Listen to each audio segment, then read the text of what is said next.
commencer à vous souhaiter mes vœux les meilleurs parce que nous tendons sûrement et tendrement vers la fin de l'année. Je suis votre frère Patrick Mundeke. Je suis candidat député provincial numéro 230. Depuis que j'ai commencé ma campagne, je ne vous ai pas fait venir comme ça. C'est vrai, j'ai une équipe de communication, mais je ne vous avais pas comme ça. Je suis devant vous pour que nous commentions un peu l'actualité politique de notre pays. Le passage de M. Félix Tshisekedi au Nord Kivu, c'est mensonge aussi. Ces promesses imaginaires, irréalisables, mais aussi échanger quelques informations d'actualité politique. Moi, comme vous, avons vu Félix Tshisekedi passer à Goma, à Bukavu, à Bunia. Pour lui, l'Est du Congo est en paix. Il a dit Bunia a retrouvé la paix et Bunia est développé. À Goma, il a dit il lui reste quelques jours pour éradiquer le M23. En attendant, le M23 venait de prendre Mouchaki. Par miracle, par baguette magique, on ne sait pas. Je l'ai dit tous les jours, j'insiste. Je vais peut-être vous prouver au cours de cette communication que la guerre du M23 est utilisée par le pouvoir de Tshisekedi, faute de bilan, pour tromper la population congolaise. Tshisekedi ne nous a pas dit combien de kilomètres de route il nous a construit. Tshisekedi ne nous a pas dit combien d'hôpitaux il a construit à l'est ou au nord Kivu. Il ne peut pas le dire parce qu'il n'y en a pas. Il est venu dans le folklore, il a fait le folklore. Et ici, moi et vous, on a l'obligation comme citoyens du Congo, comme enfants de ce pays, comme leaders d'opinion, de réveiller certains Congolais qui ne comprennent pas encore les jets derrière les guerres de l'Est. Nous n'allons pas revenir sur les relations Tshisekedi Kagame que nous avons, que vous avez couvert mieux que moi d'ailleurs. Vous étiez des témoins oculaires. On ne va pas revenir dessus. Mais nous sommes face à un candidat qui, quand vous allez voir le peuple congolais, vous le posez la question. Est-ce que quand Tshisekedi a pris le pouvoir ici, il y avait le M23?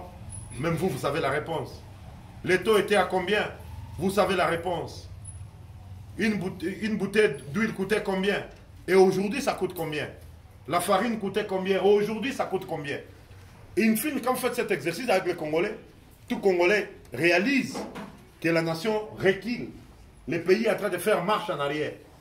Mais il y en a quand même qui ont le kilo, parce qu'ils ne nous respectent pas, de nous dire de voter Félix Tshisekedi. Nous avons deux candidats. Celui des promesses et celui des réalisations. Moïse Katumbi vous dit en 6 mois, vous donnez-moi le Congo, je les pacifie. Et il vous explique. Je double les salaires des militaires par 5. Je les donne des targets. J'ajoute la prime de guerre. Je forme mon militaire et en 6 mois, je règle le problème. Vous êtes tous conscients si un militaire FARDC ici touchait 1000 $ aujourd'hui et qu'à la fin du mois, on lui demande de prendre Bunagana, ils vont le faire. On ne sait pas comment dorment nos militaires, quelle eau ils boivent, qui les paye, combien ils touchent. On ne sait pas. Ils sont en train de se faire sur le phénomène Ouazalendo pour faire une popularité, le phénomène Ouazalendo. On a vu la garde de Félix Tshisekedi tirer sur des gens dans l'église ici. Tirer sur les Ouazalendo par excellence dans une église. Des civils amènent tirer sur eux. Lui qui se prétend être Mouzalendo avec ses acolytes qui s'appellent des Ouazalendo Wakou, ils ont tiré sur des gens ici. Les Ouazalendo sont en train de couper en prison pour avoir revendiqué seulement la qualité des Ouazalendo. Et aujourd'hui, ça devient un fonds de commerce. Est-ce que dans un pays, on peut distribuer des armes comme des arachides? Est-ce que dans un pays, on peut donner aux civils des armes sans les entraîner, sans les... Je respecte le courage de nos amis Ouazalendo. Mais ces gens-là qui ont des armes, à qui on donne des armes, sans formation, sans idéologie, qu'on ne paye pas, qu'on ne sait pas suivre, là où ils partent, quand ils ont fait, qu'est-ce qu'ils vont faire? Je m'interroge et je pense que des gens qui vont faire des magazines entiers, il faudrait vraiment en faire pour que les Congolais sachent la vérité. Qu'est-ce qu'ils vont en faire? C'est des questions simples. La République recule, la guerre de l'Est est utilisée comme fonds de commerce électoral.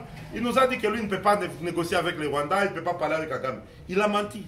Aujourd'hui, ceux qui ont suivi RFI, ce matin, Félix Tshisekedi, son gouvernement et le gouvernement de Kagame étaient en négociation. Et le premier compromis qu'ils ont eu, c'est d'avoir nécessaire le fait de 72 heures pour permettre à Félix Tshisekedi de passer ici. Et les filles en a parlé ce matin. Et personne n'a démenti. Donc ils sont en train de prendre les Congolais comme des pigeons. Ils disent aux Congolais ce qu'ils veulent attendre, parce qu'ils pensent qu'en disant des choses comme ça, nous serons contents. Et moi je suis ici pour réveiller les consciences. Je sais que vous êtes les oreilles de tous les Congolais. Et à travers vos micros, vos radios, le Congo va nous écouter aujourd'hui. C'est en fait un fils du Nord Kivu, révolté, comme l'évêque de Butembo, révolté, comme l'évêque de Goma, de si. Si les pasteurs prennent position, c'est parce qu'ils connaissent que cet homme c'est un danger pour la République.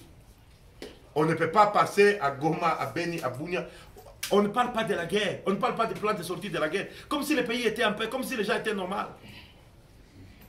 Il y a quand même un problème. Un président de la République, un président, Raïs Wainchi, qui arrive au Katanga et dit, ils vont passer ici en parlant Swahili. Les candidats de l'étranger. Est-ce que les gens qui parlent Swahili sont des étrangers? Est-ce que le Swahili n'est pas une langue congolaise? Il arrive chez lui au Kassa et dit, les autres pouvoirs là nous ont maltraités. Maintenant on a le pouvoir. Nous devons rester soudés. En attendant, il faut demander à nos frères Kassaïens. Lui là, il est là depuis 5 ans. Qu'est-ce qui a changé dans vos vies? Au fond, nous avons un candidat président de la République qui ne respecte pas les Congolais. Il est arrivé au pouvoir par la magie des dieux, parce que même 20% il ne les a jamais eu. Il gère le pouvoir en nous mentant tous les jours. Et il gère la République comme si c'était son affaire. Ruchuru tombé, lui il est dans des conseils privés. Rumangabo tombé, il est dans les avions. Il n'y a aucune priorité pour la nation congolaise. Et aujourd'hui, on veut nous tromper que c'est le candidat idéal pour notre pays. Nous disons non. Nous disons non parce que c'est d'abord notre pays. Nous disons non parce que c'est nous qui mourrons. Nous disons non parce que c'est nous qui manquons des routes. Nous disons non parce que c'est nos parents qui sont dans des cas de déplacés. Nous disons non parce qu'il n'y a pas une formule, il n'y a pas un plan. C'est du populisme ridicule. On parle de la gratuité. La gratuité, la pauvre gratuité. Je vis des écoles sans toiture ici dans la ville de Goma. Au centre de la ville de Goma. Je vis des écoles avec 80 enfants dans une classe. Ici, à Goma. Et je me demande, nous nous demanderons nous tous, est-ce que ce programme a été pensé ou ce programme a été parachuté? Parce qu'on ne peut pas dire, on décrète la gratuité de l'enseignement. Ce qui est constitutionnel, c'est un devoir de l'État, sans un programme d'accompagnement. En tuant l'école primaire, Félix Tshisekedi est en train de tuer l'enseignement à la République démocratique du Congo. Et qui tue l'enseignement, tue l'avenir de la République. Autant il est dangereux sur le plan sécuritaire, autant il est dangereux avec 1000 promesses par jour, autant il est dangereux parce qu'il est en train de tuer l'avenir de la République démocratique du Congo. Et nous devons, comme peuple, prendre nos responsabilités et prendre notre courage. Nous devons veiller à ce que l'élection soit crédible, transparente, libre et démocratique. Nous devons aussi veiller à ce que Félix Tshisekedi soit balayé. Ça doit être un devoir de tout Congolais aujourd'hui. Si aujourd'hui on est d'accord que dans 5 ans, le Congo a reculé, si nous lui accordons 10 ans, le Congo va disparaître. Le Congo va disparaître. On ne peut pas faire indéfiniment le populisme sur le sang des humains. Aujourd'hui, dans les doutes, dans la panique, il crée la violence dans le processus électoral. On a tué un camarade à Kindu. Hier, on a failli tuer carrément le président Moïse Katumbi. Nous disons Félix Tshisekedi, lui, il connaît mieux Moïse Katumbi. La violence, ce n'est pas les chants de Moïse Katumbi. Mais il sait que s'il continue sur ces jets-là, les résultats de ces élections ici, Moïse Katumbi a la capacité de les contester et de les renverser. Et il le sait. On a intérêt d'aller tous en paix. Personne n'a peur de l'autre. Nous sommes tous des Congolais, c'est notre pays. Nous avons vu des moyens de l'État déployés ici, des bis du gouvernorat, accompagner un candidat président de la République. Les moyens d'État sont en train d'être décaissés. Nous nous taisons. Maintenant, on ajoute des violences. Nous, on a des morts. On a Chéribé Okende dans le frigo. On a un camarade de Kindu dans la tombe aujourd'hui. On a des prisonniers. On a notre grand frère Salomon Idi Kalonda qui est en prison. Ce n'est pas parce qu'on est faible. C'est juste parce que nous croyons à des valeurs de la République. Je suis venu vous dire et de dire au peuple congolais que l'ennemi de ce pays ne se trouve ni à l'Orient ni en Occident. L'ennemi de ce pays, il n'y en a pas deux. Aujourd'hui, la débâcle congolaise, le désastre congolais a un nom, Félix Tshisekedi. Et nous devons prendre nos responsabilités comme peuple afin de gagner ce combat. J'annonce aux gens de Goma que le Premier ministre Matata Mponyo sera dans nos murs demain.